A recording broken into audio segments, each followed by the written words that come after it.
Hello ladies and gentlemen, Mitchell Blake with FishIBX. We're taking a day off from guiding today. I wanted to shoot a little video. Main goal today, we were going to break out and try for a trophy drum. When I pulled out of the ramp, wind's a little bit choppy. We're going to let it settle down a little bit, so I just hitting a couple of bays here and we're going to see if we can pick up a few trout. With that said, there are some trophy drum in the area, so I'm using 20-pound braid. I'm actually using a 20-pound fluorocarbon leader in case we intercept one up here in the shallows. But we're going to try a little Billy Bay Halo shad. We'll tie one of these things on in a loop knot. These drum have been eating shrimp, the trout have been eating shrimp, so we're going to use a shrimp pattern. Matter of fact, most of the shrimp in here are a little bit bigger than this, but we're going to stay with this pattern and see what transpires. So take a look at that. I'm using a little bit longer leader. The past few weeks, kind of when we've been double dipping, I've seen that the longer leader has been producing a little bit more. Sometimes a short leader works better, but we're going to start out with a touch longer leader today. See what happens. See if we can produce a few trout. I think we're at the very beginning of September here. Eastern North Carolina, humidity's out of the roof. I think the heat index today might be 104, 105. I looked at it a couple times. This week I've seen it as high as 111. Anyways, we're gonna see if we can beat the heat, make something happen, and hopefully we will. All right, that's tied on just a little loop knot there. Popping cork action, slides good. This cork's been used a little bit, as you can tell. It's just a little bent up. I just heard a fish move. So let's get at it and see what we can produce. Slide across here, see if we can pick up a trout. Might pick up a drum, might pick up a huge drum, but nonetheless. Always as a rule, gang, test that drag, make sure it's set for what you're trying to accomplish. If you think there might be trout and big drum in the same area, you might want to tighten it up a little bit. If you think you're just targeting trout, you may want to lighten it up a little bit. Make that, I always test that drag to make it work for yourself, what you're trying to do. And I'm a good ways offshore here, which these trout like to hang out a little bit deeper, especially in the summertime. What I find, they like a little deeper water. A lot of folks you'll see right on the shoreline will target, flounder. But I'll back off, see if I can hit a trout in the head. I'm not seeing a lot of birds in here. I'm not seeing a lot of activity. Sometimes when you're cruising around looking for a spot, some of the main key factors you want to find are birds working, birds in the area, actual visually seeing bait, whether it be menhaden, mud minnows, mullet minnows, finger mullet, some people call them, or actual shrimp themselves. Every day can be a little bit different. Here in East North Carolina, we don't have a real hard tide swing, so wind can switch directions any given day, any given moment, and it may act like a tide switch for you, for the folks that are a little bit closer to the beach. I think we got southwest wind today, which should be pulling the water down. It's already a little bit low starting out this morning, so it's only going to get lower. Kind of my favorite to do with a popping cork is a little double pop, a little snap. I would advise anybody to get to practice working on that. I see a lot of customers come on the boat and you try to show them that technique. It's a little bit cumbersome to start out with, I believe, but after you get the hang of it, it's a very effective method on these corks versus a single snap, just that pop pop.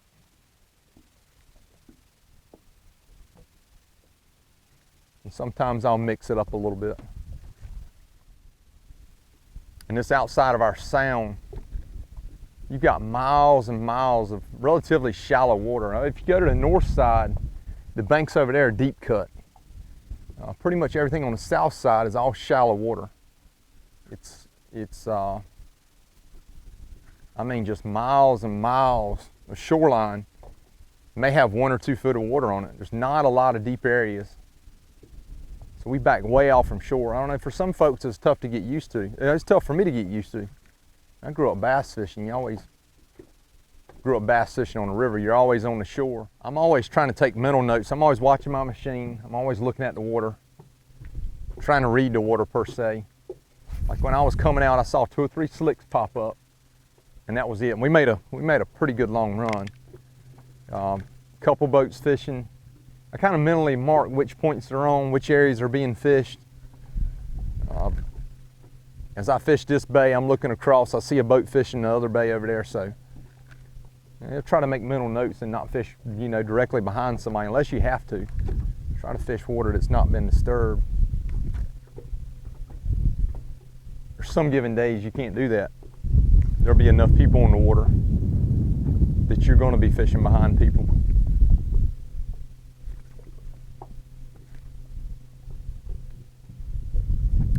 But if you have a choice in it, it may make a difference in picking up a few more fish, for certain.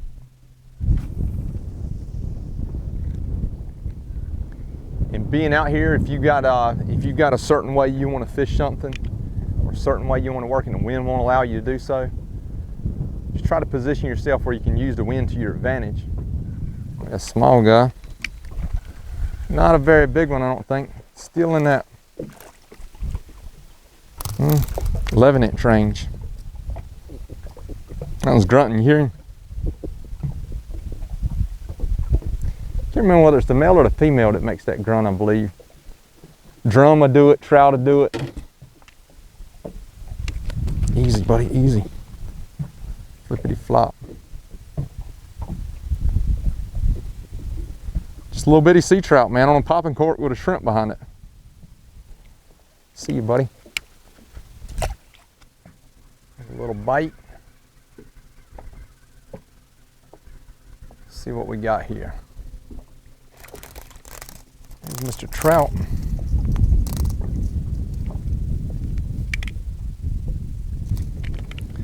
I'm actually going to drop that power pole because usually where you find one, you're subject to find 2 or 3. So we're just going to make it a little silent here.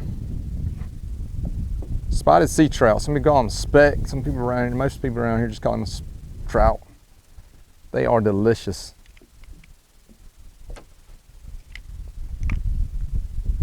Little single tooth guy. They usually put tags in these things, man. There was a big tagging study going on. We're gonna get him back in the drink, see if we can catch on a little bit bigger.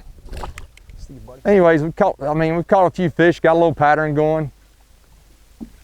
Doesn't look like there's a lot of big fish in here today. Come back tomorrow and fish it, there may be 20-inch fish in here. These things constantly move. I'll try to make a little video of some of the tagging data. Now, we tagged a lot of fish over the past couple of years. We're starting to get that tagging data back. And I think that'd be pretty cool little video. Shoot some of that tagging data. That stuff always interests me, you know, how fish migrate, how they travel. When the state did the tagging program, I got involved. I tried to tag in areas where you typically aren't popular trout areas. Otherwise, right on the threshold, I would assume, of whether they can stand. You see that fish that just fed right there? I'm gonna cast to him.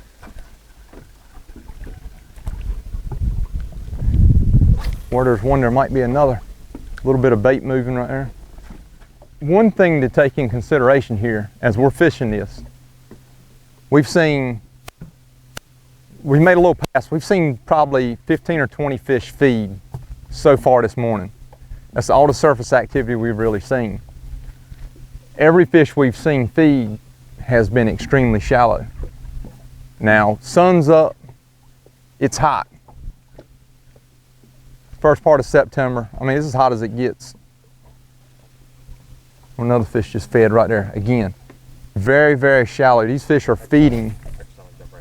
Ooh. These fish are feeding shallow. It's against the rules, you know what I mean?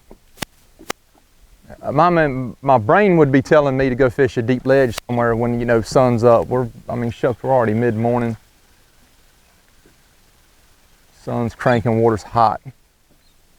I would think that these trout would have already pushed off, already shoved off out to a deeper ledge.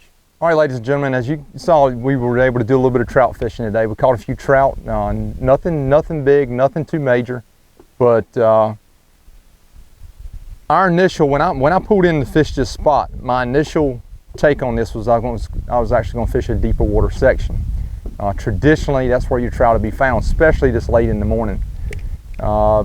As I was fishing it, I was watching what was happening on the water, and I kept seeing fish bust or move up shallower.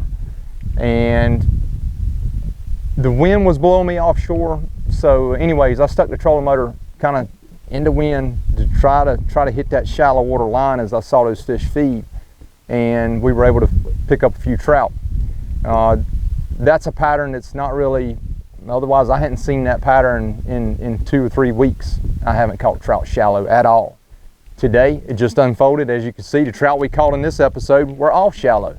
So I guess my take home on that is, if you're out fishing and got something dead set on your mind, otherwise I've got to get to that spot, and you're watching something transition in front of your eyes, slow down a little bit, think about what's going on, and I will always go for what's being presented in front of you.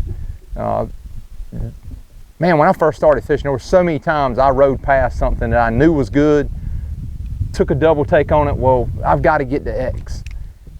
That's a scenario that may come back and bite you. The people that I know that are really, really good at fishing are really good at reading water. And that's just all it boils down to. You say, hey, you know, Joe can catch a fish in a bucket. Joe's probably paying attention to what's going on in that bucket. That's how he's able to do so. Otherwise, when we started out, I threw in the deep water. We spent, I don't know, I might have spent 30 minutes fishing the deeper section and kept watching that shallower side, but nonetheless. What we were using today, simple Billy Bay cork. That cork has beads on both ends. The way the wind was blowing dead in my face, I might should have traded out and went with one with a little bit of lead on it to help me punch through that wind a little bit better. But I was kind of stuck. I wouldn't have any problem with wind knots or anything, so kind of stuck with what was already tied on. But like I say, the thing's got about 3 or 4 inches of travel.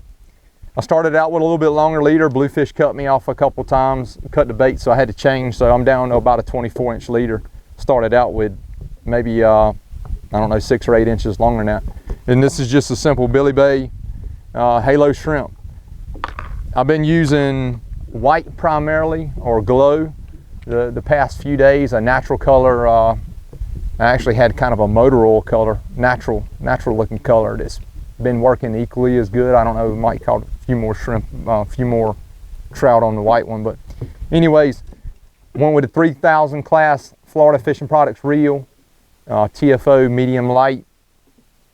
Great combo. If we had intercepted a red, I saw a few pushing, but I don't know, I was bumping them off because I had to stay on the trolling motor just the way the wind was blowing. But if we had caught a red, plenty, this is adequate to get the job done.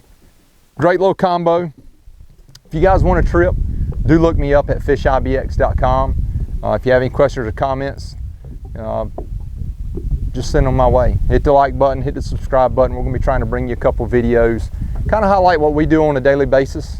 But today we got in a little trout fishing. Wind was blowing this morning. I was actually going to try to set up on a red, try to catch a red, but hey, that'll be another day, another episode. So stay tuned. Appreciate you guys being here, and stay safe.